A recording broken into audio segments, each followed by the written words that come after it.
মুক্তি মেরে যায় সে আবার কি কথা রে? দাদা খালি খারাপ ভাবেন কেন? এই তা তুই বলছিস তো খারাপ কথা। এই। আপনি শুনবেন? হ্যাঁ তো বল।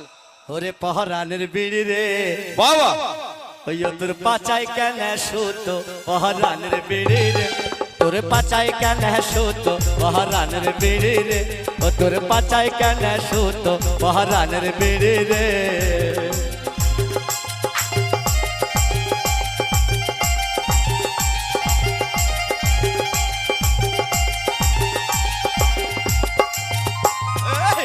উপরে পাতা জড়া ভিতরে মশলা পোড়া, উপরে পাতা জড়া ভিতরে মশলা পোড়া। তারপরে তা কালামের মা একটা দিলি বড় কাঠি, হ্যাঁ কাঠি দিল। উপরে মশলা পোড়া ভিতরে পাতা জড়া। আচ্ছা আচ্ছা। ওই আমার